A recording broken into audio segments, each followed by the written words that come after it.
ever since I've learned how to fight, I've made it like quite important and a priority to never actually get in a real fight on the street, because fighting on the street is dangerous. There's a guy, he's been on the Misfits. I don't remember his name. He's been on Misfits and he killed someone just by punching them. They fell down, manslaughter. Fighting on the streets is stupid. And this video, which I just came across, will explain why. So, and I'm going to expand on some points here in a second. The last fight I ever got into really changed my perspective and made me realize that for as mad as I think I am, there's always somebody out there that's 10 times worse. I'll paint the scenario. It's the end of the night. Me and my boy are running a surgical two-man. I'm talking about it's me and him at the front. There's 3 tucked to the back. 2 star players, 1 reserve. Obviously, procedure after a dance is that you have to go get food in it. So we find some random kebab spot. It's supposed to be a quick in and out thing, car. Obviously, that's not the main mission. We know what the main mission is. You get me? Cool. We're in there now. It's packed. It's busy. You know, it's the end of the night, so everyone's just getting food before they get home. And I'm still laying down the foundation on my little just chopping it up. And then out of nowhere, I just start hearing bare commotion outside. I look at my boy and we're like, "What's going on out there?" We get outside now. There's a girl on the floor. Her ankle is murked. I'm talking boners out on show. There's an ambulance and everything. Everyone's got their phones out taking videos. It's nuts. And I don't know. Some brother just starts throwing verbals at everybody. Like he's just got verbal for everyone, but it just happens to be women. Like he's just got verbals for nobody but women. One thing about me, when I got yak in my system, I turn into a justice warrior, innit? So obviously I gave him a little verbal back, just a little 1-2, just to get his attention on me, innit? Cause obviously, why are you just shouting at women? That's nuts. And then he looks at me dead in my eyes and he's like, What? Do you know where I'm from?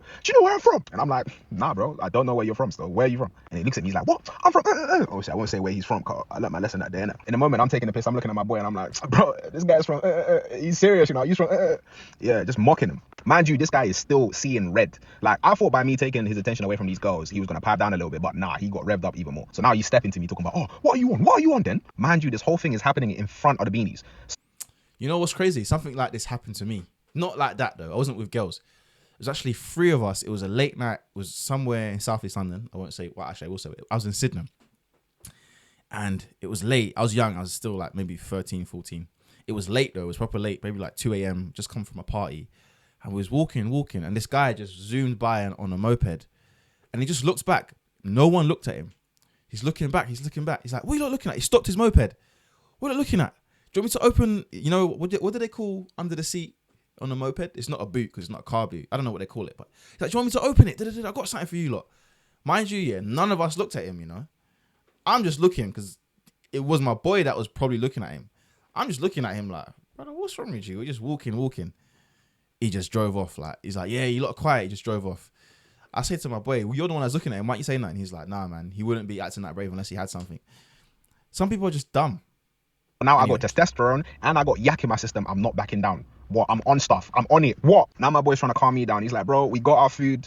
Remember the mission. Let's just go. But ego, man. A man's ego. I'm like, what is he on? He's not on stuff. Let me just deal with him one time. The first red flag about that whole situation is that this guy had 4 of his brethren with him and not a single one of them was joining in or trying to hold him back. That should have been the immediate first red flag. Because if this brother couldn't fight, all of them would have been there trying to back it. But they all just watched. They all just stood there watching. I'm like, what's he on? Let's take it to the road. I point at the road and we both walk over there. Now, I'll be real with you. My feet were not stable. I was a lot more drunk than I thought I was. Because the first punch that I threw was a haymaker and I got nothing but straight air. And I promise you, this guy was in a pristine boxing stance. I promise you, this guy was a surgeon with the way he dealt with me. Because he gave me one ping right here. I still got the scar, by the way. Got the scar right here. Ping right there on my brow. Bah, head goes back. I throw another haymaker. Nothing but air again. Another one. Ping. Right, same spot. Ping. First clear sign that you lost a fight is when the guy you're fighting is looking at you with concern. You know you've lost a fight immediately. Just walk away. He's landed 2 punches and he's not even fighting anymore. I'm the only one that still thinks the fight is going on. So now I'm looking for somebody to blame. And obviously my boy is like the closest person next to me. And I'm like, bro, what? You're just holding me. You couldn't back me. My man's looking at me like, bro, what was I supposed to do? Bro, you were getting nothing but air. He said, brother, you didn't get him one time. You were just swinging. What are you doing? I hadn't even realized at that point that my face was literally pouring out with blood. This reminds me as well, most men don't know how to fight. So when I made a video probably like 6 months ago about like every man should go learn how to fight. Go to the gym, not a normal gym. Go to your local boxing gym, your local Muay Thai gym, kickboxing gym, MMA gym, jiu-jitsu gym, and go learn something. Most men don't know how to fight. So if you do know how to fight, it puts you in a position, yeah. I don't know how to describe the mental state that you get in when you know how to fight. Because when you know how to fight, you don't want to fight. Like, I don't want to fight because I know how to fight. And I'm aware of what it feels like to hurt somebody. Because I've trained. I've had a couple amateur fights.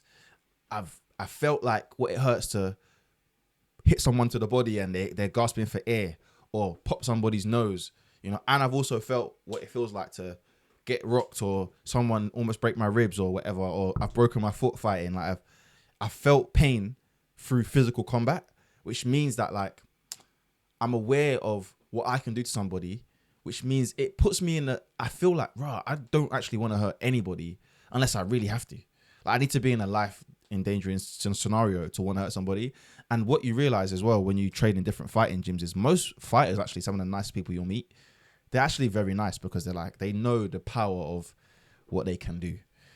But most men don't know how to fight. I would probably say, and comment below what you think, I would probably say 60, no, that's too low, too high, too low. I would say 80% of men don't know how to fight. For every 10 men you walk past, only 2 of them know how to fight. Like they're skilled fighters in combat, in some form of combat.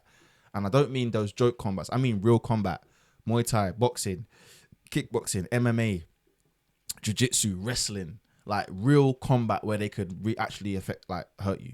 Not this, I mean real stuff. Anyway, I do a little walk of shame to the ambulance that was already there. They try and patch on my eye, and then afterwards I gotta walk back to the girls. And the one question I didn't want to hear, "Are you okay?" I'm like, "Oh, brother, no." Can't lie to you. I just told my boy, "Bro, yeah, let's call it, man. Let's call it a night. We get in the whip and just drive home, man." It was the most silent drive home I've ever had in my life, bro. I ruined the main objective, and I got my head knocked back, bro.